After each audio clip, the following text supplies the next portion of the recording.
नमस्कार, नवतेज टीवी देख रहे हैं आप और मैं आपके साथ हूं चंदा यादव। खबरों की शुरुआत करेंगे। खबर राजस्थान के जयपुर से है, जहां जवाहर कला केंद्र में नाबार्ड की 6 दिवसीय राष्ट्रीय प्रदर्शनी का उद्घाटन किया गया, जिसमें 19 राज्यों के 150 दस्तकारों ने 75 स्टॉल्स पर उत्पादों की प्रदर्शनी लगाई। प्रदर्शनी का उद्घाटन कला, साहित्य, संस्कृति, पुरातत्व और पर्यटन विभाग के प्रमुख शासन सचिव श्रीमती गायत्री राठौड़ ने किया। रंगायन परिसर में श्रीमती राठौड़ ने दीप प्रज्वलित कर कार्यक्रम की शुरुआत की और इस मौके पर उन्होंने कहा कि इस तरह के कार्यक्रमों से लोकल कारीगरों को अपने ब्रांड और स्थानीय कला को ऑनलाइन प्रमोट करने में मदद मिलेगी। खास बात यह है कि 19 जीआई टैग उत्पाद भी यहां प्रदर्शित किए गए हैं।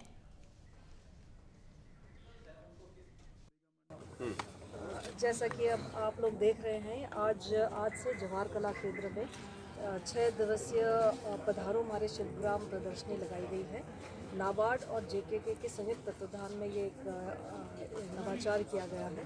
ऑब्जेक्टिव ये है कि हमारे देश के जो जितने भी हैंडीक्राफ्ट्स पर्सन हैं, कारीगर हैं, दस्तकार हैं, उनको हम यहाँ पर एक प्लेटफॉर्म प्रोवाइड करें।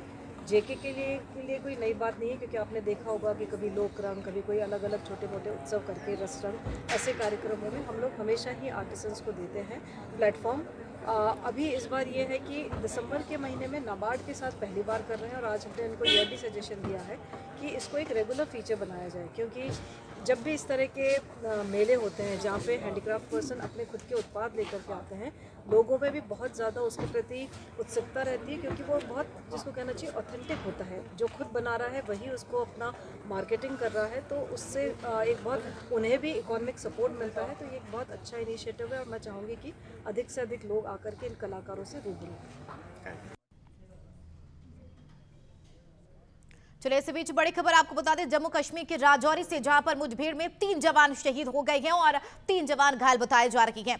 बड़ी खबर की ओर रुख कर लेते हैं और बड़ी खबर जम्मू कश्मीर के राजौरी से इस वक्त की आ रही है, जहां पर आतंकियों की मुठभेड़ से 3 जवान इस मुठभेड़ में शहीद हुए हैं। और इसके साथ ही खबर की जानकारी के अनुसार बताया जा रहा है कि 3 जवान शहीद हुए हैं। राजौरी में आतंकी का बड़ा हमला। जम्मू कश्मीर में एक के बाद एक ऐसी खबरें सामने आती है। फिलहाल की ये जो खबर है जम्मू कश्मीर की राजौरी से सामने आ रही है, जिसमें से 3 जवान शहीद हुए हैं इस मुठभेड़ के दौरान। यानी कि आतंकी और जो वहां पर जवान तैनात थे उनके बीच मुठभेड़ हुई और आतंकी हमला हुआ। राजौरी में बड़ा आतंकी हमला बताया जा रहा है। हालांकि अभी लगातार जो है सर्च ऑपरेशन चलाया जा रहा है। राजौरी की थाना मंडी में सर्च ऑपरेशन के दौरान यह हमला हुआ है और इस हमला के दौरान 3 जवान शहीद हुए हैं। इस हमले में सेना के 3 जवान शहीद भी बताए जा रहे हैं। तो आतंकियों पर सेना की जवाबी कार्रवाई लगातार वहां पर जारी है।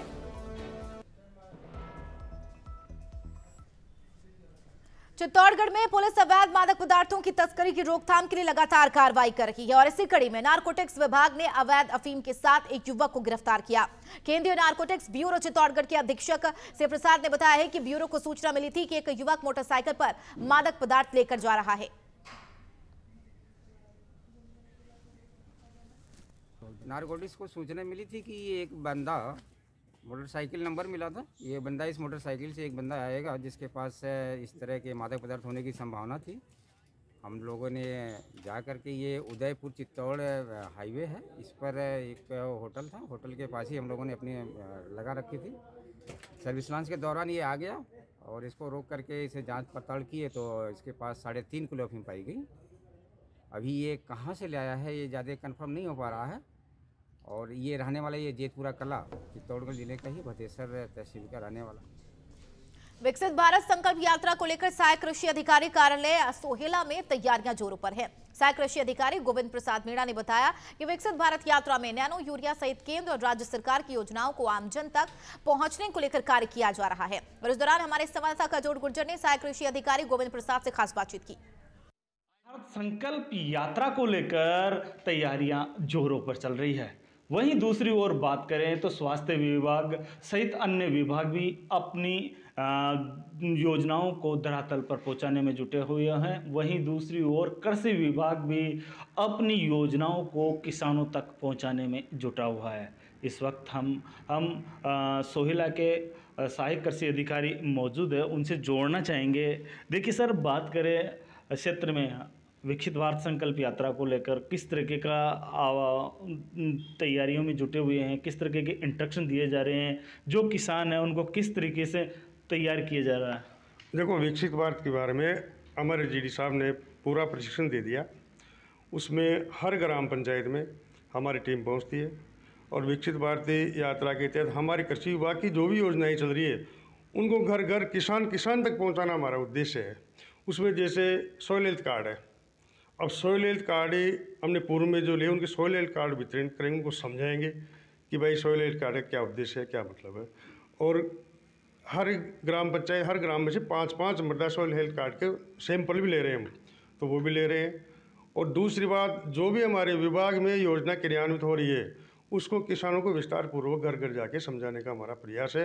और विकसित भारत संकल्प यात्रा का यही उद्देश्य है कि भाई हर किसान, हर घर घर तक तुम्हारी योजनाएं पहुँचे। अब उस योजना में जैसे फार्म पॉन्ड है, पौरा सेट है, तारबंदी है, विशेष रूप तारबंदी का है। तारबंदी का हम किसानों को पहले ही बता चुके हैं, बार बार बता रहे हैं और करवा भी रहे हैं। तारबंदी का पूरा अच्छा लाभ ले रहे हैं। इसमें जितना भी हो सके हमसे कर रहे हैं और करेंगे, करते रहेंगे। आगे जैसे नैनो यूरिया है, अभी अंधाधुंध यूरिया का प्रयोग हो रहा है, डीएपी का प्रयोग हो रहा है। किसानों को ये जानकारी भी कम है भाई कितना तो यूरिया देना चाहिए, कितना डीएपी देना चाहिए। अब डीएपी का वैकल्पिक उपचार ही ये सोचा है गवर्नमेंट ने, जो एक अच्छा वो है। अब नैनो यूरिया का, नैनो डीएपी का जो भी है हम पूरा किसानों को बता रहे हैं, वहाँ प्रयोग करेंगे हर पंचायत में। जैसे हमारे 28 तारीख का मंडावर में है, तो 28 तारीख को मंडावर में हमारी टीम पूरी मौजूद रहेगी। वहाँ पे हमारा रिफ्लेक्स रहेगा, वहाँ पे हमारे उच्च अधिकारी मौजूद रहेंगे। तो किसानों को बराबर हम सेवा का मौका देंगे। देखिए, बात करें किसानों की, तो किसानों के दिमाग में भ्रांति है कि जो हम नैनो यूरिया उपयोग कर रहे हैं तो नैनो यूरिया से उनकी उत्पादकता घटती जा रही है। वहीं पे विभाग द्वारा छिड़काव की बात की जाती है, किसानों ने उसको वो पानी में पिला दिया। तो किसानों की जो भ्रांतियां हैं उसको दूर करने के लिए विभाग द्वारा किस तरीके के प्रयास किए जा रहे हैं? देखो सर, ये किसानों की भ्रांति है। जहाँ तक ये फर्स्ट में तो इतना लेवल आएगा नहीं, लेकिन अपन लगातार प्रयोग करेंगे। अपन नैनो यूरिया का एक साल थोड़ी कम आएगी, दूसरी साल उससे ज़्यादा आ जाएगी, तीसरे साल अपना प्रोडक्शन बराबर हो जाएगा। इसमें कोई दिक्कत नहीं है।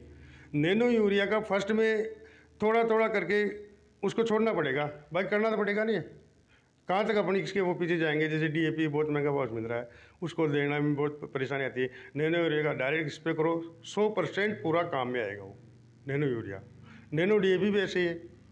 तो नैनो यूरिया और नैनो डीएपी अपने को प्रयोग करना ही पड़ेगा। देखिए, बात करें विकसित भारत संकल्प यात्रा को लेकर विभाग द्वारा किस तरह के इंस्ट्रक्शन मिले हैं और इस विकसित भारत संकल्प यात्रा में किन मुद्दों को आप किसानों को लेकर जागरूक करेंगे, जिनको फर्स्ट प्रायोरिटी दे रहे हैं? देखो, किसानों को इस विकसित भारत यात्रा के तहत एक तो नैनो यूरिया का हम प्रैक्टिकल वो समझाएंगे। वहाँ पे हमारा ड्रोन भी हो सकता है, हमारी कोई स्प्रे मशीन है, कुछ भी हमारा साधन हो सकता है, उसमें प्रैक्टिकल करके दिखाएंगे। 5, 7, 8, 10 किसानों का हमारे नैनो यूरिया के डेमोन्स्ट्रेशन दिए गए हैं, तो उनको भी विस्तार से बताएंगे। और नैनो यूरिया में जैसे मिट्टी की संरचना के बारे में किसान को जानना अति आवश्यक है, तो उसके सॉइल हेल्थ कार्ड वितरण करेंगे हम। 5-5, 7-7 जो भी हमारे पास मौजूद है, और भी और आ जाएंगे नए सैंपल के, उसके आ जाएंगे। तो उनको विस्तार समझाएंगे भाई सॉइल हेल्थ कार्ड का मतलब क्या है। 10 किलो यूरिया लिया हो, 10 किलो डीएपी लिया हो, कितना लिया, अनाधुन से कर रहे हैं अपन। जितनी डिमांड होगी उतना ही करना चाहिए ना अपने को।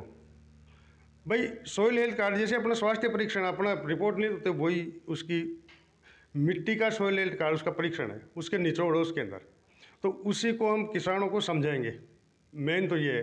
दूसरी बात है, गवर्नमेंट सरकार द्वारा जो योजनाएं क्रियान्वित हो रही है उनको घर घर तक पहुंचाएंगे, किसानों को बताएंगे, अवगत कराएंगे। कई लोग जैसे तारबंदी को अभी तक भी पूरे किसान समझते नहीं है वह क्या है, कैसे ऑनलाइन कराते हैं, कितने कौन से डॉक्यूमेंट लगते हैं, कितनी ज़मीन लगती है इसमें। तो वो पूरा उसमें किसानों को एक दिन पहले हमारा वो रहता है, हमारी टीम रहेगी, वो सबको बताएंगे और इसमें ज़्यादा से ज़्यादा किसानों को लाभान्वित करने की कोशिश करेंगे। देखिए, बात करें तो नवतेज जी अपनी जिम्मेदारी समझते हुए किसानों को लेकर प्रमुखता से खबरें दिखाता रहा है और आगे भी इसी तरीके से प्रमुखता से दिखाता रहेगा। किसानों को अंतिम संदेश क्या देना चाहेंगे आप? किसानों को अंतिम संदेश यही देना चाह रहे हैं हम कि हमको खेती करने से पहले सॉइल की जांच कराना ज़रूरी है और सॉइल हेल्थ कार्ड की रिपोर्ट के आधार पर ही खाद का, उर्वरक का, दवाई का ही प्रयोग करेंगे अपन। मेन चीज़ है ये सॉइल हेल्थ कार्ड। दिखने में ऐसा है सॉइल हेल्थ क्या है, लेकिन मेन चीज़ है सॉइल हेल्थ कार्ड की रिपोर्ट के आधार पे ही हम कृषि करें, खेत में DAP, यूरिया जो भी फर्टिलाइज़र है वो उसका प्रयोग करें, अनुमानित से नहीं करें। ये मेन चीज़ है इसकी। बिल्कुल, किसान भाइयों को इन चीज़ों को और गौर से समझना होगा कि जो दवाइयों का उपयोग है, चाहे खाद बीज का उपयोग है, ये केवल जो सोहेल का कार्ड है उसके आधार पर ही करना चाहिए, ताकि उनका उत्पादक अधिक बढ़े और उनको मिलने वाली योजनाओं का लाभ मिले और उन किसानों की भी आय बढ़ सके। कजोड़ गुजर, नवतेज टीवी, सोहेला talk. Alwar Sikandra mega highway मार्ग स्थित ग्राम जगावाड़ा में दुर्गा फिलिंग स्टेशन के समीप कार और 2 बाइकों में भीषण भिड़ंत हो गई। इस टक्कर में 4 लोग गंभीर रूप से घायल हुए हैं। सूचना पर पहुंची पुलिस ने घायलों को एम्बुलेंस की सहायता से अलवर जिला अस्पताल भेज दिया। आक्रोशित ग्रामीणों ने करीब 10 मिनट तक सड़क को जाम कर दिया, जिसके बाद पुलिस ने समझा बुझाकर रास्ता खुलवाया।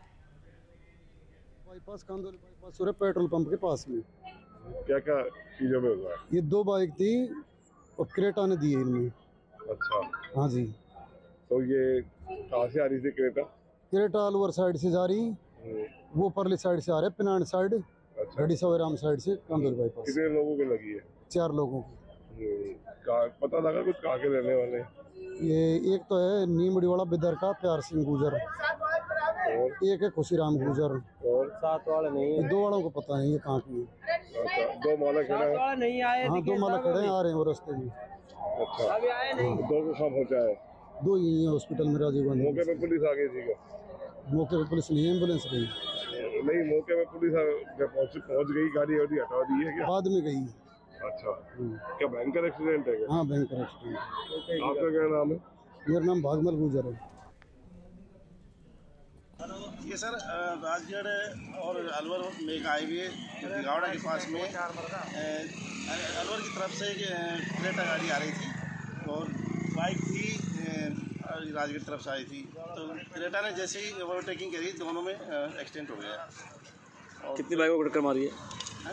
बाइक कितनी को टक्कर मारी है? 2 बाइकों में टक्कर मारी है क्रेटा गाड़ी ने रॉन्ग साइड आके, और उसके बाद में दोनों को 108 से रेफर कर दिया। 4 लोग थे बाइकों पर? 4 लोग थे, 4 को रेफर कर दिया और अलवर GH अलवर में है, और जिनमें एक की सूचना आई है कि एक्सपायर हो गया।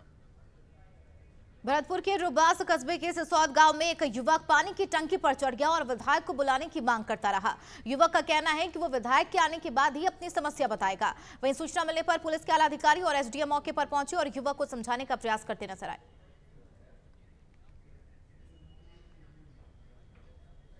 खबर कोटा से है, जहां किशोर सागर तालाब में एक छात्र का शव मिलने के बाद परिजनों ने हत्या की आशंका जताई है। मृतक के परिजन और मीणा समाज के लोगों ने पुलिस अधीक्षक कार्यालय के बाद बाहर नारेबाजी की। पुलिस अधीक्षक शरद चौधरी ने बताया कि मामले की गंभीरता को देखते हुए नयापुरा थाने पर हत्या का मामला दर्ज कराया गया है, जिसकी जांच पुलिस उप अधीक्षक लोकेंद्र पालीवाल को सौंपी गई है।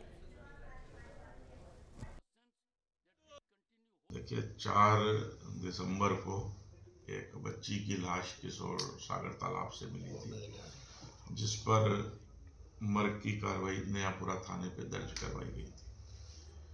कल उस बच्ची की माताजी शाम को करीब 7 बजे मेरे से आकर के मिली थी और उन्होंने शक जाहिर किया था, कुछ नाम बताए थे कि मेरी बच्ची को या तो मार करके किशोर सागर तालाब में डाल दिया गया है, या कुछ नाम जो वो बता रही थी उनके किन्हीं कारण से प्रताड़ना या दबाव के कारण में आकर के मेरी बच्ची ने आत्महत्या कर ली है। मामले की गंभीरता को देखते हुए मेरे द्वारा तत्काल निर्णय लिया गया कि इस मर्ग को मैं 302 के मुकदमे में परिवर्तित करूं।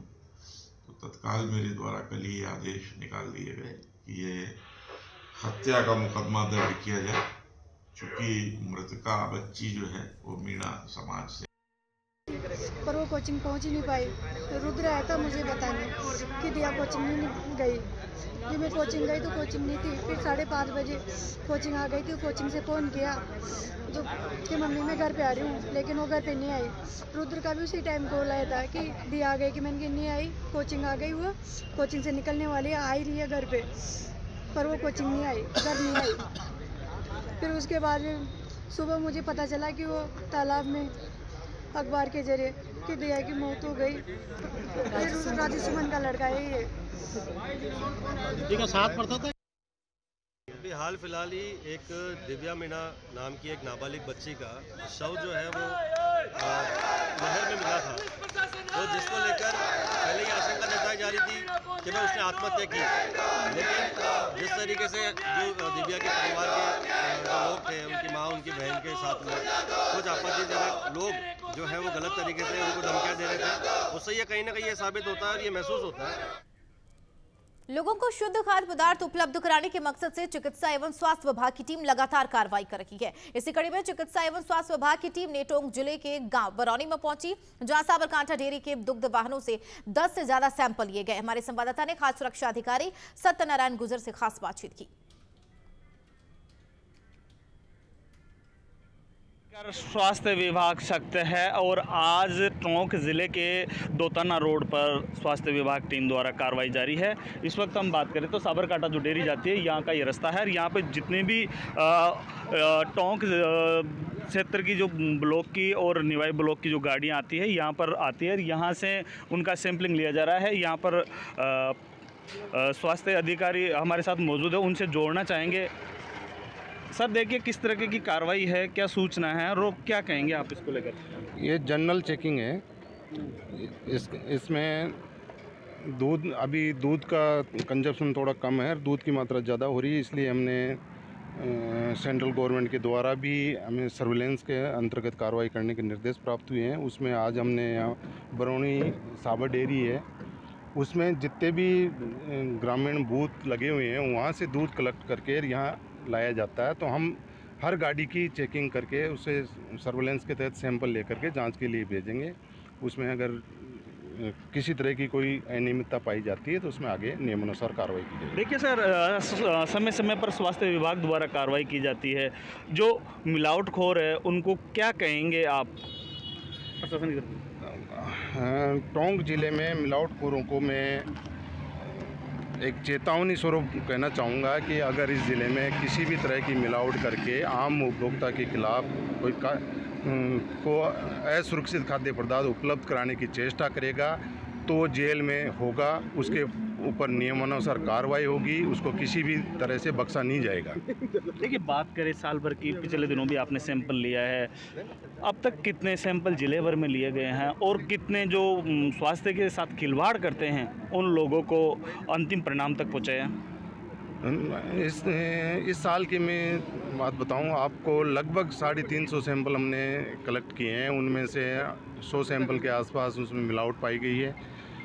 कुछ गंभीर प्रकृति की मिलावट है जो माननीय न्यायालय में प्रस्तुत किया जा चुका है। उसमें जो भी नियमानुसार कार्रवाई प्रस्तावित है, माननीय न्यायालय जो भी उसको दंड देगा वह स्वीकार्य होगा।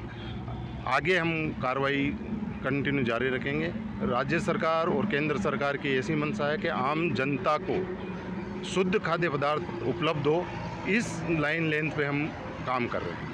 जनता को शुद्ध खाद्य पदार्थ प्राप्त हो, इसको लेकर आज कितने सैंपल लिए जा चुके हैं और आगे किस तरह के रहेंगे? आज हम लगभग 15 सैंपल हमने अभी कलेक्ट किए हैं और आगे भी अभी कार्रवाई जारी रहेगी। बिल्कुल, आगे भी स्वास्थ्य विभाग की कार्रवाई जारी रहेगी। ये थे हमारे साथ स्वास्थ्य सुरक्षा अधिकारी सत्यनारायण जी गुजर, जिनका कहना है कि ज़िले भर में मिलावटखोरों को लेकर प्रशासन सख्त है और जो भी मिलावट करेगा उनके खिलाफ सख्त से सख्त कानूनी कार्रवाई की जाएगी। कजोड़ गुजर, नवतेज टीवी, निवाई टोंक। खबर झालावाड़ के कोतवाली थाना क्षेत्र से है, जहां मंदिर में एक पुजारी ने युवक पर कुल्हाड़ी से हमला कर दिया। बताया चले जिसके बाद युवक घायल हो गया और आसपास के लोगों ने उसे अस्पताल में भर्ती कराया, जहां उसका इलाज जारी है। बताया जा रहा है कि युवक अपनी दादी के अंतिम संस्कार से वापस आ रहा था और रास्ते में स्थित एक मंदिर पर पानी पीने लगा और इस दौरान मंदिर का पुजारी उससे झगड़ा करने लगा। पुजारी ने कुल्हाड़ी से युवक पर हमला कर दिया और फरार हो गया। वहीं पुलिस ने घायल का बयान दर्ज कर दिया है। मेरे छोटे भाई का लड़का है। क्या नाम है इसका? बबलू। किसने हमला करा बबलू पे? राजू महाराज ने। क्या मामला हुआ, क्या झगड़ा हुआ था इनके बीच? मेरी मामी जी एक्सपायर हो गई थी तो उसका अंतिम संस्कार करके वहाँ नहाने के लिए गए थे। बाकी सब लोग वहाँ से नहा के आ गए थे। सूरज और ये बबलू वहाँ थे, तो ये के बबलू क्या वहाँ पानी पीने चले। एक महिला ने बाड़मेर की पूर्व विधायक मेवाराम जैन सहित 9 आरोपियों के खिलाफ दुष्कर्म और पॉक्सो की धारा में केस दर्ज कराया है। महिला ने आरोप लगाया है कि आरोपियों ने उसके साथ दुष्कर्म किया और साथ ही उसकी सहेली को भी शिकार बनाया। उसकी बेटी के सामने अश्लील हरकत करते और जब महिला घर पर नहीं होती तो बेटी के साथ छेड़छाड़ करते। दुष्कर्म के साथ ही पुलिसकर्मियों पर केस दर्ज करने में बाधा उत्पन्न करने और महिला को धमकाने का आरोप लगाया है। परिवादिया राजीव गांधी नगर थाने पर आकर के एक परिवाद दिया था, जो कॉग्निजेबल ऑफेंस का पाए जाने पर उसमें मुकदमा दर्ज किया गया।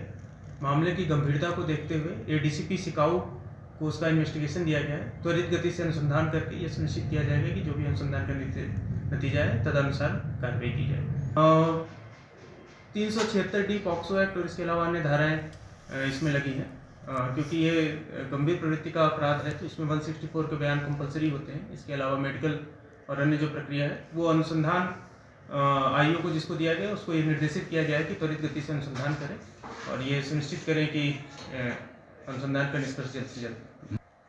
महिला ने यदि कोई इस तरीके का परिवार या कोई जान का खतरा बताया होगा तो बिल्कुल दिया जाएगा। अभी तक मेरी जानकारी में ये चीज़ नहीं है, परंतु कल मेरी जानकारी में आने पर मैंने एसएचओ को ये जरूर निर्देशित किया था कि ये इंश्योर करें कि जो भी परिवादी है उसकी सुरक्षा पूरी तरीके से।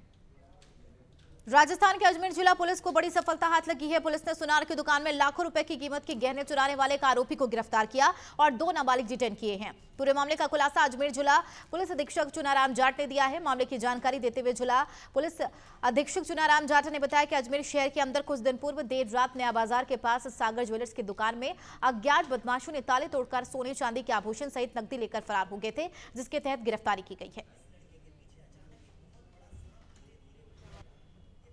अजमेर शहर के अंदर 14-15 दिसंबर की मध्य रात्रि को जो नया बाज़ार है वहाँ गोल प्याऊ के पास में एक सागर ज्वेलर्स जो शॉप है वहाँ से अज्ञात नकबजन हैं वो ताले तोड़ करके और सोने चांदी के आभूषण मूर्तियाँ और कुछ नकदी लेकर के फरार हो गए थे। इसके आधार पे 15 तारीख को मुकदमा दर्ज किया गया और हमारी जो ज़िले की जो स्पेशल टीम है डीएसटी टीम और सीओ की टीम और जो कोतवाली थाने की टीम है उन्होंने लगभग शहर के 200 से ज़्यादा जो कैमरे हैं सीसीटीवी कैमरे उनके रिकॉर्ड को खंगाला। अभय कमांड सेंटर से जो हमारे कैमरे हैं उनके रिकॉर्ड को खंगालते हुए और जो हमारी साइबर टीम है उसके टेक्निकल विश्लेषण के आधार पे हमने 3 व्यक्ति हैं वो नामजद किए गए। उसके खबर राजस्थान के कुचेरा से है, जहां खजवाना चौराहे के पास एक्सीडेंट में 2 युवकों की मौके पर मौत हो गई, जिसके बाद पुलिस ने शव को पोस्टमार्टम के लिए भेज दिया। यह एक्सीडेंट बोलेरो कार की चपेट में आने से हुआ है। वहीं मृतक का परिवार नौकरी और मुआवजे की मांग पर अड़ा है।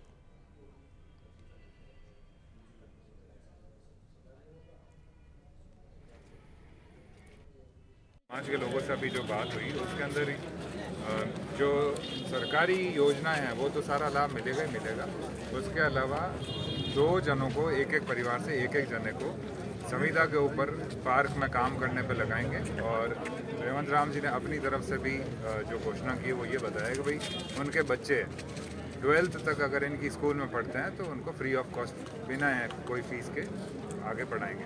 और अभी जो मोटर मालिक है उससे भी मिलके उसकी तरफ से क्या हो सकता है वो करके वापस यहाँ पे इन्फॉर्म कर देंगे, बता देंगे उनके परिवार को। जो रात को दुर्घटना हुई दुर्भाग्यपूर्ण, तो सरकारी सहायता जो सिस्टम से वो मिलनी चाहिए और उनका क्लेम बच्चों को इनके बच्चों को क्लेम मिलना चाहिए। चिरंजीवी योजना चालू है उसका भी फायदा मिलना चाहिए। मुख्यमंत्री सहायता कोष है जो भी सहायता मिले वो भी समय पे मिले और मोटर मालिक से उनसे भी हम बात करेंगे। और चेयरमैन साहब इनके 2 परिवार के जो इनके बच्चे तो छोटे हैं इनके वाइफ को संविदा पे नगर पालिका में नौकरी देंगे और मैं भी प्रयास करूँगा स्कूल में सीनियर तक बच्चा पढ़ेगा उनकी कोई फीस नहीं लगेगी। उधर कोटा से एक स्कूल से अजीबोगरीब मामला सामने आया है, जहां कई प्राइवेट स्कूलों में बच्चों को सांता क्लॉज की ड्रेस बनाकर, बताया चले सांता क्लॉज की ड्रेस बनाकर आने के लिए दबाव बनाया जा रहा है। और इसके खिलाफ भारतीय जनता युवा मोर्चा के कार्यकर्ताओं ने जिला कलेक्टर जाकर ज्ञापन सौंपा।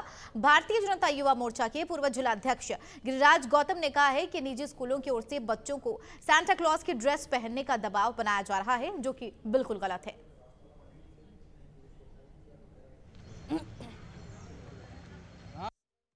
आज संपूर्ण विश्व में भारतीय सनातन संस्कृति का परचम लहरा रहा है। पूरी दुनिया में भारतीय सनातन संस्कृति का डंका बज रहा है।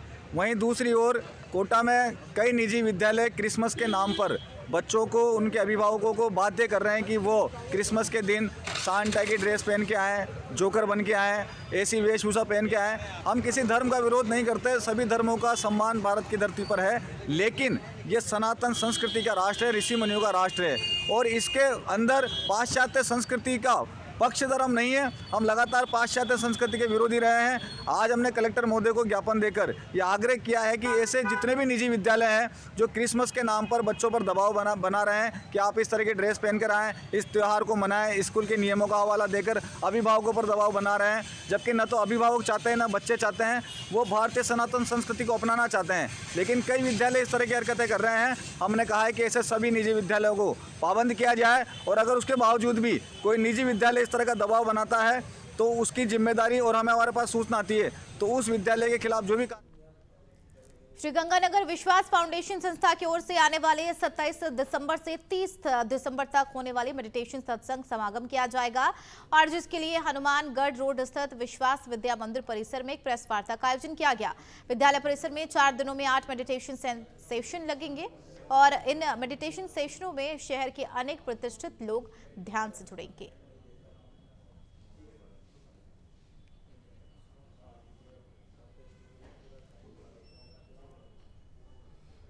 उधर जोधपुर में युग्रो कैपिटल ने लघु उद्योग भारती के साथ मिलकर छोटे व्यवसायों को सरकारी योजनाओं के बारे में शिक्षित करने और डिजिटल क्रेडिट का प्रचार प्रसार करने के लिए जागरूकता अभियान की शुरुआत की है।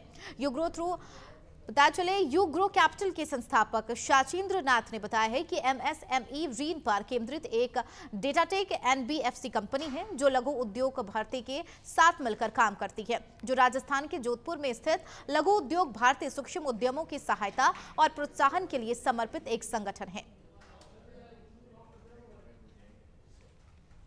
युग्रो कैपिटल की ओर से आज ये एक वित्त को लेकर कार्यक्रम आयोजित किया जा रहा है।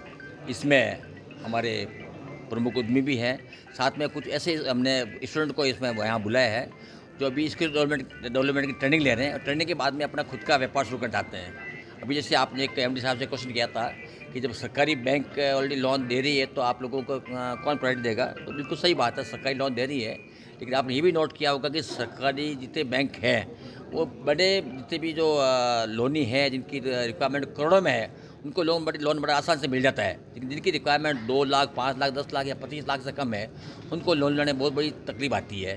तो इसलिए कारण हम लोगों ने इनके साथ में टाइप किया है और जो लघु उद्योग भारती हमेशा MSME सेक्टर कैसे ग्रो। लघु उद्योग को ऋण देने की एक डेडिकेटेड कंपनी है।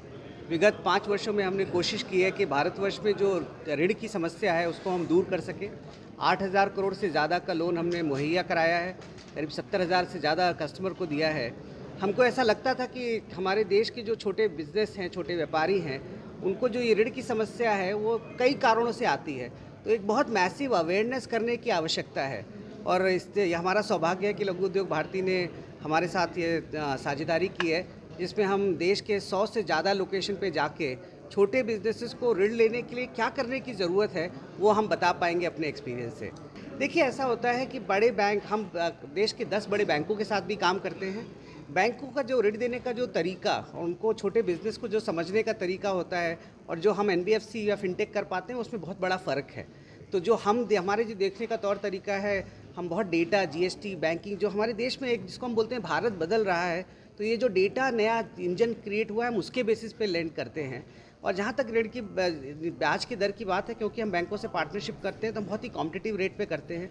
हम 10% से लेकर 18% तक बढ़ेंगे आगे। रोटरी क्लब जोधपुर के 75वें वर्षीय प्लैटिनम जुबली का 3 दिवसीय कार्यक्रम अमृतम पैलेस में आयोजित हो रहा है। तीनों दिन समस्याओं, गरीबी और विकास पर अलग अलग मंथन किया जाएगा। इस प्लैटिनम जुबली के कार्यक्रम में मध्य प्रदेश, राजस्थान सहित पूरे भारतवर्ष से 1000 सदस्य शिरकत करेंगे। कमला नगर अस्पताल के एमडी डॉक्टर राम गोयल ने पत्रकार वार्ता में कहा कि 22 दिसंबर को 4 बजे कार्यक्रम की शुरुआत झंडारोहण के साथ शुरू होगी।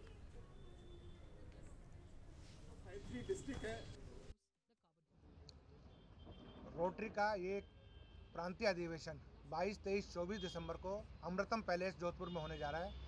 रोटरी क्लब जोधपुर के 75 साल, स्वर्णिम 75 साल पूरे होने के उपलब्धि में ये अधिवेशन यहाँ हो रहा है। इसमें रोटरी डिस्ट्रिक्ट 3053 जो कि राजस्थान और साल हो रहे हैं।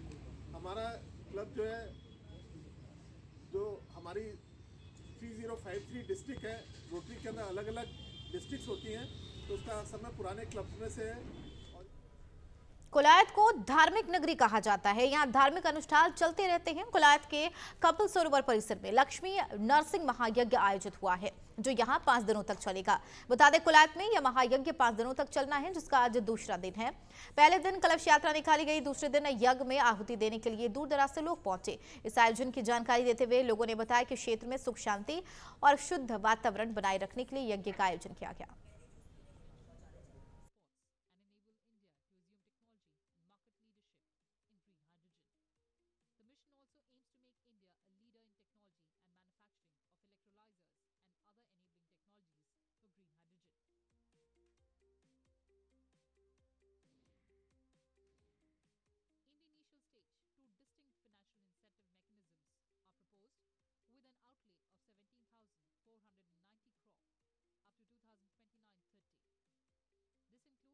श्री कपिल मुनि की पावन भूमि पर नरसिंह महालक्ष्मी का महायज्ञ शीला देवी नारायण दास जी डागा परिवार द्वारा यहाँ करवाया जा रहा है, जिसमें बाहर से नवरत्न। राजस्थान की राजधानी जयपुर मुख्यालय में स्थित RUHS हॉस्पिटल में करोड़ों रुपए की लागत से बने ऑपरेशन थिएटर धूल फांकते नजर आ रही हैं। यह हाल उस अस्पताल का है जिसे बनवाने में 700 करोड़ रुपए कुल खर्च किए गए हैं। साथ ही लगभग 40 से 50 करोड़ रुपए इन ऑपरेशन थिएटर को बनाने में खर्च किए गए हैं। लेकिन इन दिनों डॉक्टर और नर्सिंग स्टाफ की कमी के चलते ऑपरेशन थिएटर पर ताला लगा हुआ है। आपको बता दें, अस्पताल में कुल 700 मरीज के बेड हैं।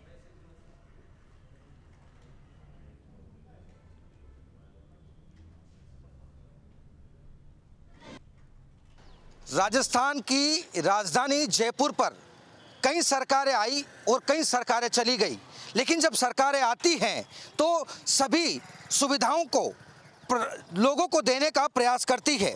लेकिन जयपुर राजधानी मुख्यालय पर RUHS हॉस्पिटल इन दिनों अपनी बदहाली पर आंसू बहाता हुआ नजर आ रहा है। हम ये इसलिए कह रहे हैं क्योंकि ये हॉस्पिटल 700 बेड से सुसज्जित है।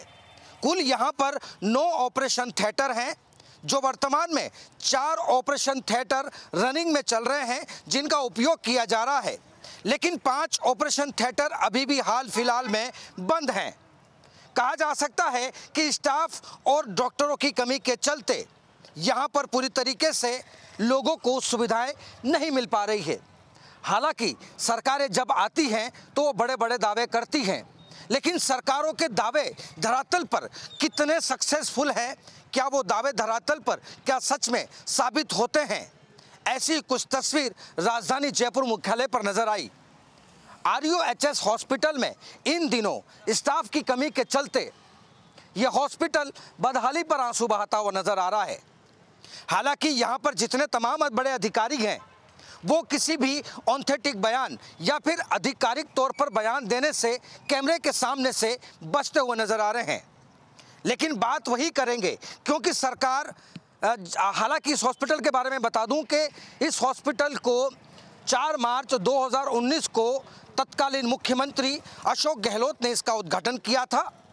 हालांकि जो सूत्र कहते हैं वो यही कहते हैं कि यहाँ पर लगभग जो है वो 200 से 250 के आसपास स्टाफ होना चाहिए, लेकिन वर्तमान में जो है वो ये हॉस्पिटल 100 स्टाफ से ही संचालित किया जा रहा है। वहीं अब सवाल ये है कि क्या इस हॉस्पिटल को क्या राहत मिल पाएगी, क्या इस हॉस्पिटल को नया स्टाफ मिल पाएगा?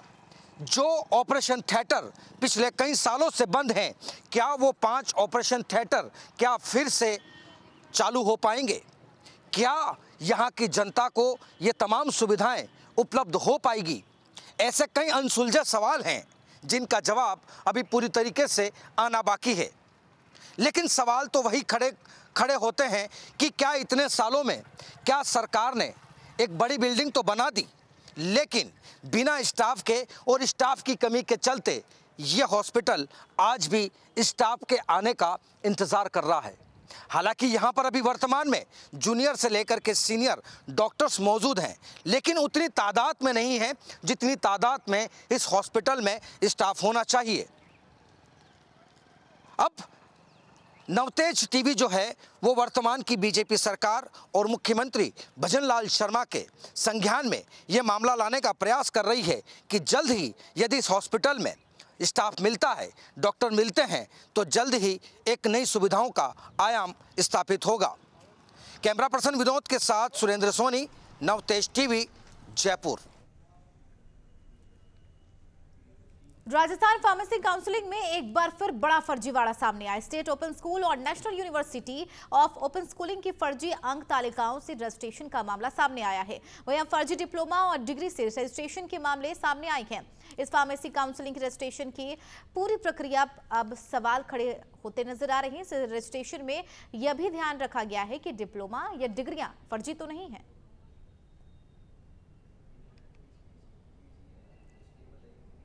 मैं आपके चैनल के माध्यम से ये कहना चाहता हूँ, अभी ये मैटर हाई कोर्ट में सब जुडिशियल से है और आजकल में उसमें फैसला हो जाएगा। जो भी फैसला आएगा हम आगे आपको बता देंगे। अब वो तो उस रजिस्टर जब हम यहाँ बैठा देंगे तो उसमें सारा क्लियर आ जाएगा, कौन लोग हैं, क्या है, वो सब चीज़ें उसमें आ जाएगी। अब ये तो क्या है, रजिस्ट्रार ही बता सकते हैं, लेकिन वो अभी क्योंकि राज्य सरकार द्वारा उनको हटा दिया गया है और नए रजिस्ट्रार की नियुक्ति होती है, सारी चीज़ें आपको उपलब्ध करा दी जाएगी। पहले भी जो प्रोसेस वर्षों से चलता है उसी प्रोसेस से ये डिग्रियाँ दी जा रही है, कहीं भी अनियमितता नहीं हुई है। लेकिन अभी कोर्ट में ये सब जुडिशियल है तो हम ज़्यादा कुछ कह नहीं सकते इसमें। अगर विभाग उचित समझेगा और हमें जिम्मेदारी दी जाएगी तो उन पर तुरंत कार्रवाई की जाएगी और उनके कॉलेज को भेजा जाएगा ये बच्चा यहाँ पढ़ा है कि नहीं पढ़ा है। अगर गलत पाया जाता है तो काउंसिल को पावर है, उनको वो ब्लॉक कर सकते हैं। मैं आपके चैनल के माध्यम से इतना विश्वास दिलाना चाहता हूँ, ना पहले ऐसा हुआ है और जिन लोगों ने किया है और अगर हमारे संज्ञान में आप द्वारा लाया जाएगा उनके विरुद्ध कार्रवाई की जाएगी।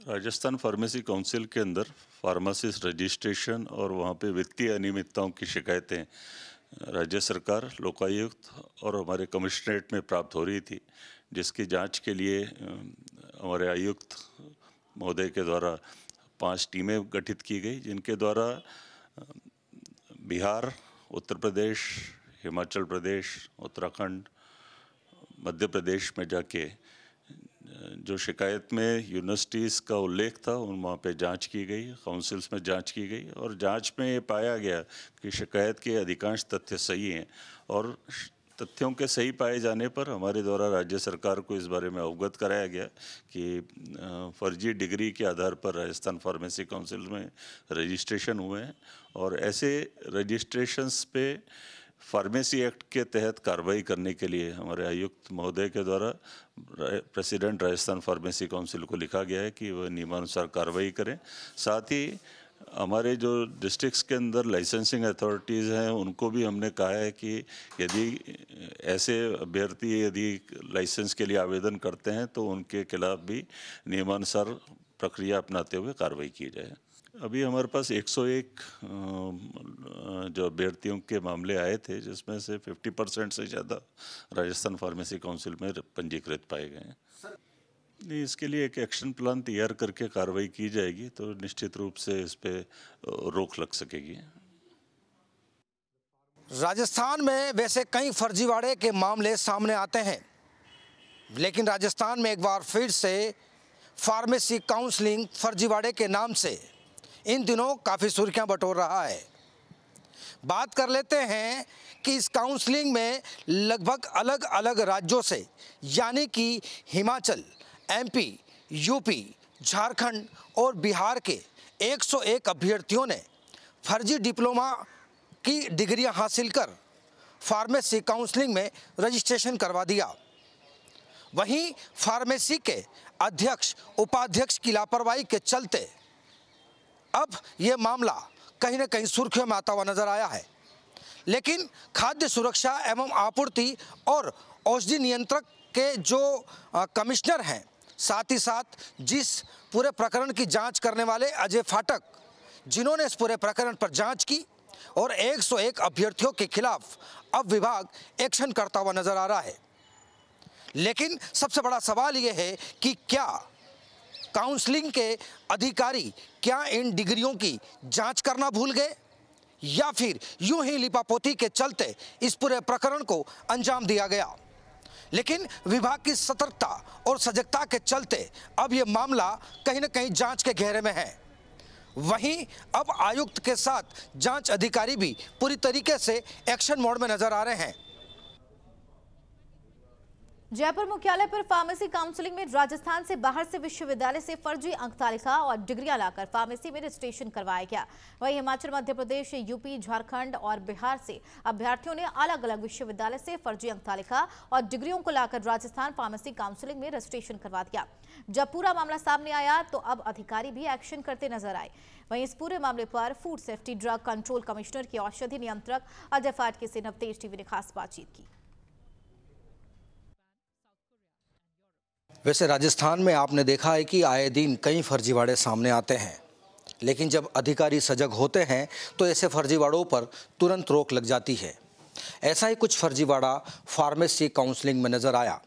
यहाँ पर हिमाचल, यूपी, एमपी और झारखंड के साथ साथ बिहार के कुछ अभ्यर्थियों ने फर्जी अंक तालिका लेकर के डिप्लोमा करके और उसका रजिस्ट्रेशन राजस्थान की काउंसलिंग में करवाया। लेकिन अधिकारियों की सजगता से चलते ये इस पूरे फर्जीवाड़े को रोका गया है। हमारे साथ फाटक साहब मौजूद हैं जो कि ड्रग कंट्रोलर हैं, पूरे राजस्थान को देखते हैं। उनसे खास बातचीत करेंगे कि ये मामला उनके संज्ञान में कैसे आया और उन्होंने इस पर किस तरीके से त्वरित कार्रवाई की। सर, सबसे पहले चैनल में स्वागत। धन्यवाद सर। किस तरीके से ये पूरा मामला आपके संज्ञान में आया, क्योंकि ये छोटा मामला नहीं है, बहुत बड़ा मामला है कि अदर स्टेट के कुछ अभ्यर्थी आते हैं और फार्मेसी काउंसलिंग में अपना रजिस्ट्रेशन फर्जी तरीके से करवाते हैं। हमारे पास में राज्य सरकार के स्तर से और लोकायुक्त कार्यालय से और कुछ प्राइवेट कंप्लेनेंट थे जिनके द्वारा ये शिकायतें की जा रही थी कि राजस्थान फार्मेसी काउंसिल में रजिस्ट्रेशन में कुछ फर्जीवाड़ा हो रहा है और काफ़ी अत्यधिक रजिस्ट्रेशन हो रहे हैं और वहाँ पर वित्तीय अनियमितताएं भी हो रही हैं। इस संबंध में शिकायतें प्राप्त हुई थी।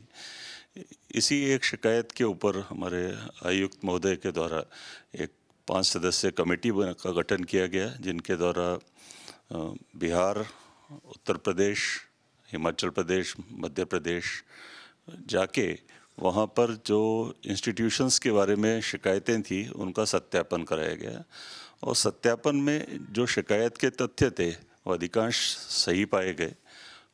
उस आधार के ऊपर हमने राज्य सरकार को फैक्चुअल रिपोर्ट प्रस्तुत की। राज्य सरकार के द्वारा उस पर प्रसंज्ञान लिया गया और उन्होंने उस जो 2022 और 21 के अंदर जो रजिस्ट्रेशन अत्यधिक हुए उसके जांच के लिए अलग से निर्देश दिए गए और इस प्रकार ये मामला प्रसंज्ञान में आया और इस पर कार्रवाई की गई।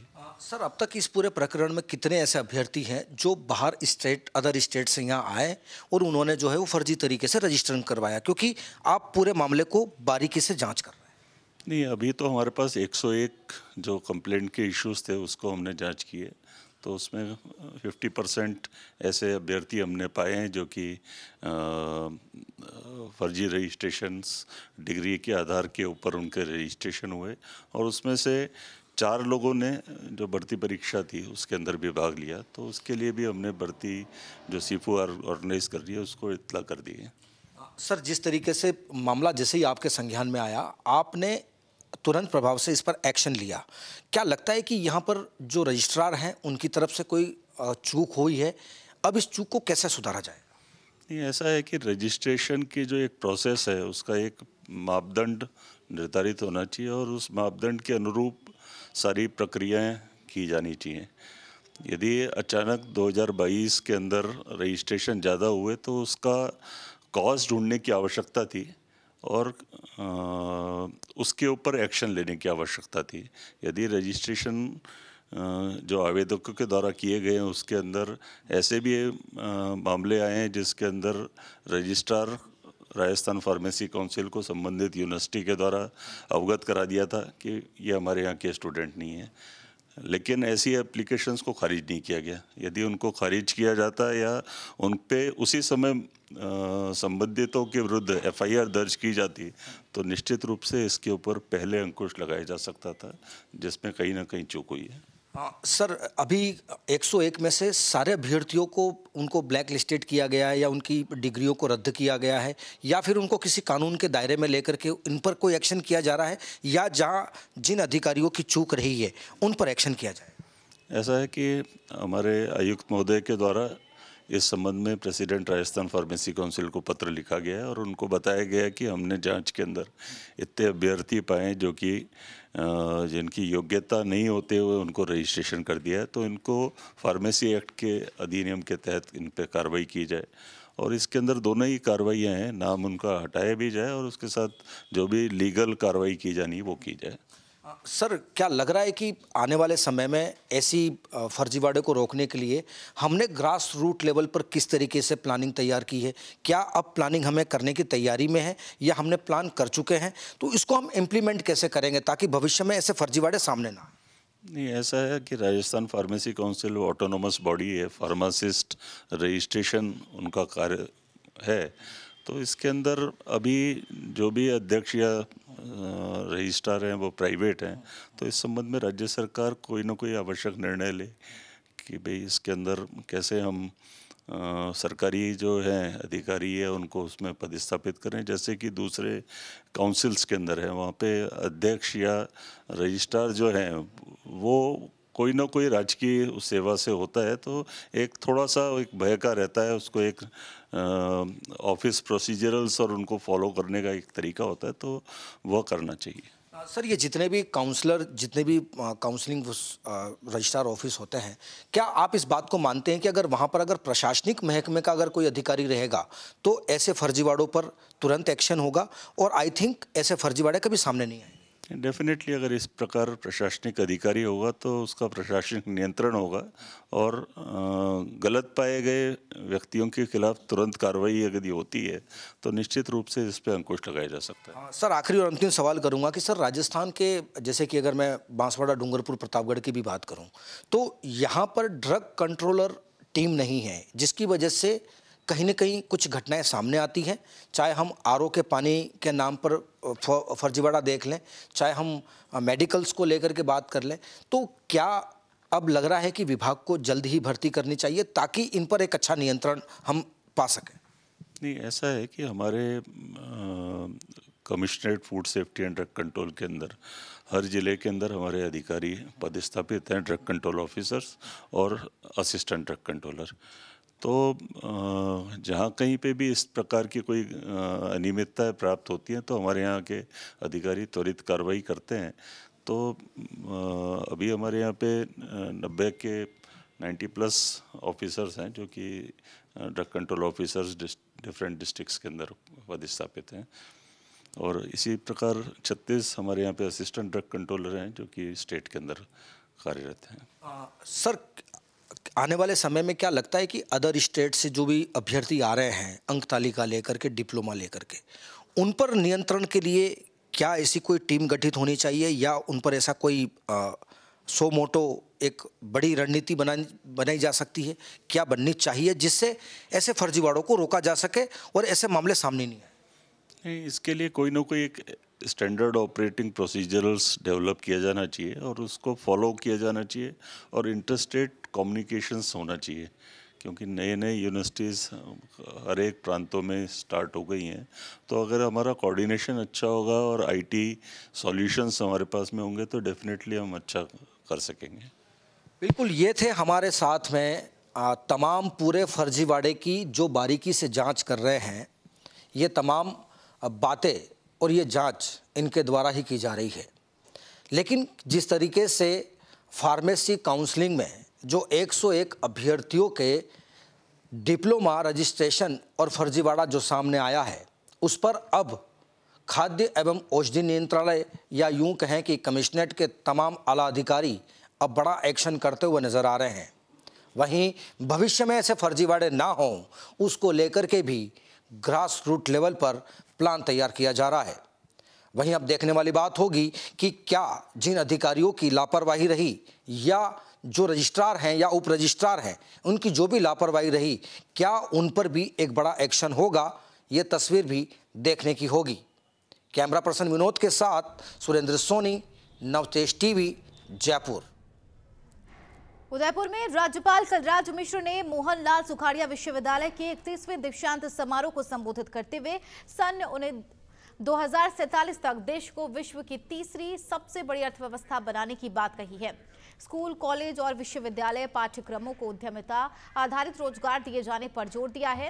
उन्होंने कहा कि नौकरी प्राप्त करने के बजाय नौकरी प्रदान करने वाले युवाओं के लिए उच्च शिक्षा में अधिकारी कार्य हो।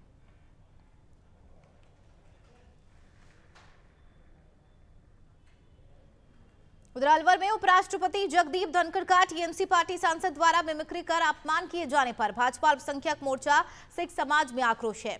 इसके विरोध में आज भाजपा अल्पसंख्यक मोर्चा के प्रदेश उपाध्यक्ष कुलवंत सिंह के नेतृत्व में भगत सिंह सर्कल पर भाजपा अल्पसंख्यक मोर्चा के पदाधिकारी और कार्यकर्ताओं ने बिजली घर चौराहे से जुलूस के रूप में जाकर भगत सिंह सर्कल पर भगत सिंह की प्रतिमा पर माल्यार्पण किया है और अपना विरोध प्रदर्शन कर राहुल गांधी के खिलाफ नारे लगाए।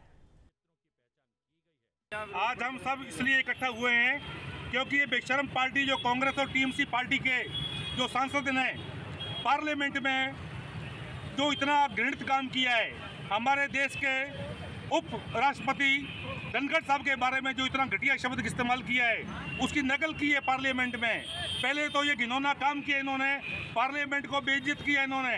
जब ये इनके सांसद 143 सांसद बाहर कर दिए गए तो इन्होंने वहाँ एक जोकर की मुद्रा में हमारे उपराष्ट्रपति जी के साथ जो इन्होंने खिलवाड़ किया, उनकी इज्जत उछाली। ये हमारे राष्ट्रपति जी की तरफ इज्जत का सवाल नहीं है, ये हमारे धर्मनिरपेक्ष देश के साथ ये किया गया एक बहुत घिनौना कार्य इन्होंने किया है। और उसके बाद इसके राहुल गांधी जो सोनिया जी के सपुत्र राहुल गांधी हैं, जो हमेशा जोकर का काम करते हैं, उन्होंने अपने जोकर कार्य को इतना बेखूबी निभाया। राजधानी दिल्ली में भाजपा प्रदेश अध्यक्ष वीरेंद्र सचदेवा के नेतृत्व में जंतर मंतर पर जोरदार विरोध प्रदर्शन किया और राहुल गांधी के इस्तीफे की मांग की। वीरेंद्र सचदेवा ने कहा कि यह विरोध प्रदर्शन पार्टी की विचारधारा के लिए नहीं बल्कि देश की एकता, अखंडता, संवैधानिक पदों के सम्मान के लिए किया जा रहा है। देखिए, देश के बहुत ही लोकप्रिय उपराष्ट्रपति और किसान के बेटे का राहुल गांधी और ममता बनर्जी की पार्टी के एमपी कल्याण बनर्जी ने अपमान किया है। पूरे देश भर में इसको लेकर गुस्सा है। आज देश भर के किसान सड़कों पर आ गए हैं, जगह जगह राहुल गांधी के पुतले जलाए जा रहे हैं। ममता बनर्जी ने तो कह दिया इस घटना के लिए राहुल गांधी जिम्मेवार हैं। राहुल गांधी को देश के उपराष्ट्रपति को जाके मिलना चाहिए और एक पैर पर खड़े होकर हाथ जोड़कर उनसे क्षमा मांगनी चाहिए, उनके पैर छूकर उनसे क्षमा मांगनी चाहिए और देश के किसानों से माफ़ी मांगनी चाहिए।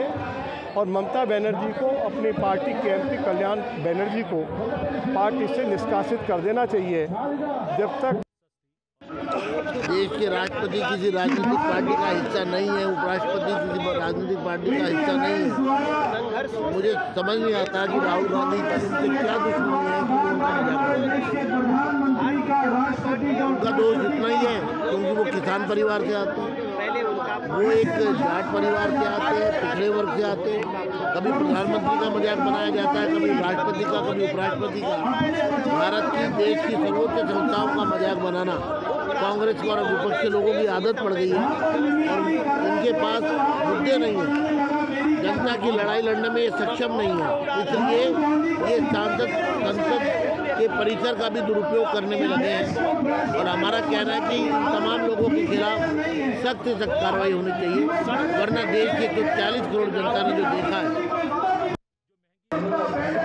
पूरा नाराजगी की बात है, क्योंकि कांग्रेस ने या जो भी विपक्षी दल है, पार्टियां हैं, देश के उपराष्ट्रपति का अपमान ही नहीं किया, बल्कि जाटो समाज का भी अपमान किया, किसानों का भी अपमान किया, जवानों का भी अपमान किया। और कांग्रेस का तो यह पूर्ववर्ती, देखिए, कांग्रेस का ये व्यवहार बहुत ही गैर जिम्मेदाराना है। कांग्रेस और विपक्ष के नेता लगातार लोकतंत्र के मंदिर का अपमान कर रहे हैं।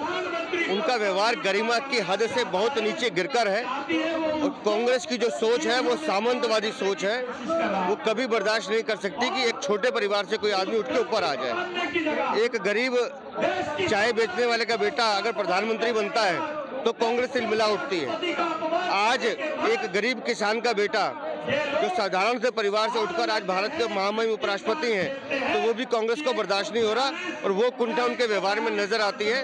उनके व्यवहार को लेकर, विपक्ष के व्यवहार को लेकर भारतीय जनता पार्टी के कार्यकर्ता सड़कों पर हैं। राहुल गांधी और विपक्ष के नेताओं को माफी मांगनी होगी। महामहिम उपराष्ट्रपति से जो व्यवहार किया उसके लिए माफी मांगनी होगी।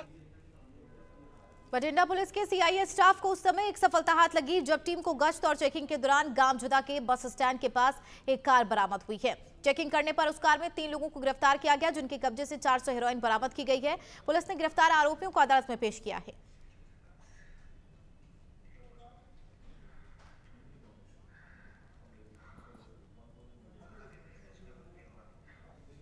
बिजनौर के Saint Stephen High School Fazipur Chandpur में क्रिसमस पर्व हर्षोल्लास के साथ मनाया गया है।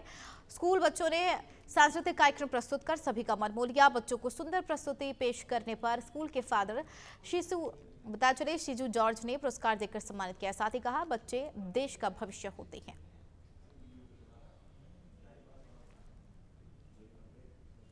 कुश्ती संघ के अध्यक्ष पद पर संजय सिंह को मिली जीत। पूर्व अध्यक्ष ब्रजभूषण शरण सिंह के सहयोगियों ने एक दूसरे को मिठाई खिलाकर बधाई दी है। डब्ल्यूएफआई अध्यक्ष संजय सिंह सांसद ब्रजभूषण शरण सिंह के बेहद करीबी माने जाते हैं। पूरे मंडल में संजय सिंह की जीत को लेकर देवी पाटन में पटाखे जलाए गए। लोकप्रिय एसएसपी सांसद ब्रजभूषण शरण सिंह जी के आशीर्वाद से संजय सिंह आज भारतीय कुश्ती संघ के अध्यक्ष चुनाव जीते हैं। हम लोग सुनील सिंह की टीम द्वारा बहराइच गुनानाथ बहराइच में गोला तमाशा दाग कर आपस में खुशियां मनाते हुए और बहुत दबदबे के साथ जीत हुई है। ब्रजभूषण सिंह, संजय सिंह, सुनील सिंह जिंदाबाद जिंदाबाद। ब्रजभूषण सिंह, संजय सिंह, सुनील सिंह। कुशीनगर जनपद के तमकोई राज कस्बे में संचालित एक अस्पताल फिर सुर्खियों में आ गया है, जहां गर्भवती महिला प्रसव करने के लिए अस्पताल में भर्ती हुई थी, लेकिन प्रसूता ने प्रसव के दौरान दम तोड़ दिया। इस बात की जानकारी जैसे ही डॉक्टर को हुई, डॉक्टर ने आनन फान में उसे गोरखपुर के लिए रेफर कर दिया, लेकिन प्रसूता की मौत रेफर होने से पहले ही हो चुकी थी।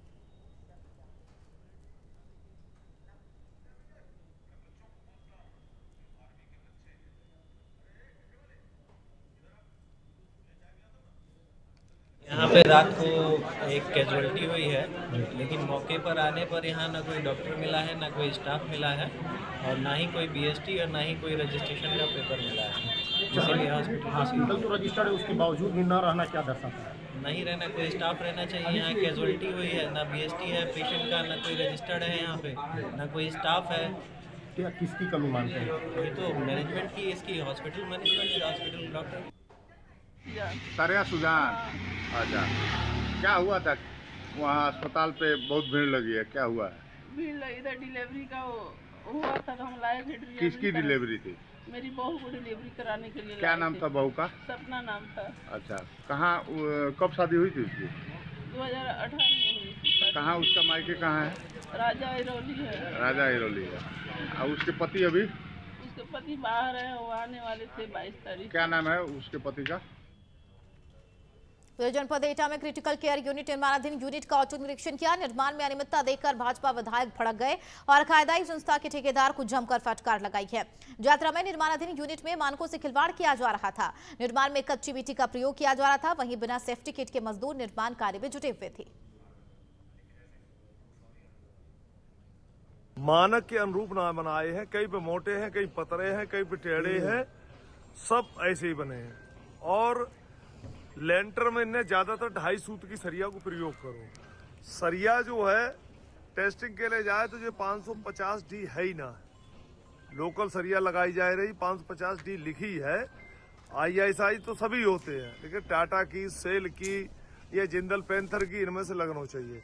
गिट्टी आप देख सकते तो बिल्कुल कच्ची है जो लेंटर पड़ी है, और भीमन में पड़ी गिट्टी कच्ची है। और ये बालू ट्रॉली से आ रही है, कहीं से बालू आप देखिए, आपको दिखाई है। बालू जो है मोरम नाम मात्र ऊपर के बालू से ही चिनाई करी जाएगी। सहारनपुर अधिवक्ता एसोसिएशन के चुनाव शुक्रवार को होंगे, जिनकी तैयारियां पूरी कर ली गई हैं। चुनाव में 1588 मतदाता 30 उम्मीदवारों के लिए अपने मताधिकार का प्रयोग करेंगे। चुनाव में प्रगतिशील अधिवक्ता मंच विशंबर सिंह गुड़ एवं जागरूक मुख्य चुनाव अधिकारी अक्षय वत्स ने बताया कि बार संघ चुनाव के लिए सुबह 10 बजे से शाम 4 बजे तक मतदान किया जाएगा। मैं सबसे पहले आप सभी का हार्दिक धन्यवाद करता हूं, क्योंकि चुनाव में अहम भूमिका मीडिया की भी रहती है और हमें पूरा सपोर्ट मीडिया का भी मिल रहा है। आज हमारे सहारनपुर अधिवक्ता एसोसिएशन का वार्षिक चुनाव चल रहा है और मैं प्रगतिशील अधिवक्ता एकता मंच की ओर से सह सचिव पद का प्रत्याशी हूं और हमारा पूरा पैनल भारी मतों से विजयी हो रहा है, क्योंकि यहाँ पर अधिवक्ताओं के हितों का अगर जो कोई भी विशेष ध्यान या काम करता है तो प्रगतिशील अधिवक्ता एकता मंच करता है। और हमारे वरिष्ठ अधिवक्ता जितने हैं वो सब इसी ग्रुप में मौजूद हैं और उनका प्यार हमारे पूरे प्रत्याशियों को मिल रहा है। यहाँ पर युवा अधिवक्ता आते हैं अपनी प्रैक्टिस के लिए, लेकिन उनका यहाँ पर शोषण होने का काम होता है, उनके लिए चैम्बर्स नहीं बने हैं। और बाबू द्वारा अशोक कुमार पुंडीर, पूर्व अध्यक्ष सिविल बार एसोसिएशन सहारनपुर। क्या लग रहा है कि आपको प्रगतिशील चुनाव के कैंडिडेट को बात? देखिए, इस बार जो चुनाव है मुख्यतः जो प्रगतिशील अधिवक्ता एकता मंच है, इसके 2 फाड़ हो गए थे, वो एक हो गया है।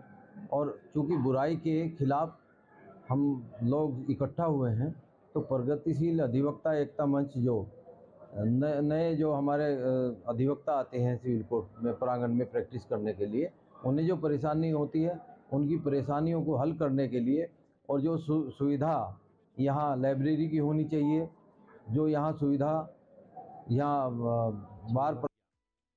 मेरा नाम अक्षय मित्र वत्स है और मैं मुख्य चुनाव अधिकारी हूँ और मेरे साथ 4 चुनाव अधिकारी हैं, श्री सूर्य प्रकाश शर्मा, सुनील पुंडीर, प्रणव आदियान और शहजाद अंसारी जी। ये 4 चुनाव अधिकारी हैं। 1589 वोट जो हैं पंजीकृत हैं, जिसमें से 1 वोट कल निरस्त किया गया क्योंकि उनके दौरान चुनाव अभियान मृत्यु हो गई थी। तो 1588 वोट का मतदान है और 4 बूथ बनाए गए हैं, जिनमें booth number 1, booth number 2, booth number 3, booth number 4 जो हमारा पुराना हॉल है उसमें ही वो रखे जाएंगे। और हमारी तरफ से पूरा प्रयास सुचारू मतदान, शांतिपूर्ण मतदान का ही रहेगा। उत्तर प्रदेश के जनपद अलीगढ़ के कोतवाली अतरौली क्षेत्र में घूमने वाले आवारा सांडों के बीच हो रही लड़ाई के दौरान खेत में काम कर रहे किसान की जान चली गई। आपस में लड़ रहे आवारा सांडों ने लड़ते लड़ते अपने सींगों पर उठाकर किसान को जमीन पर पटक दिया। गुस्साए परिजनों ने खून से लथपथ शव को सड़क पर रखकर जाम लगाते हुए हंगामा करना शुरू कर दिया। सूचना मिलते ही पुलिस मौके पर पहुंची, मृतक किसान के परिजनों को कार्रवाई का आश्वासन देते हुए मामले को शांत कराया।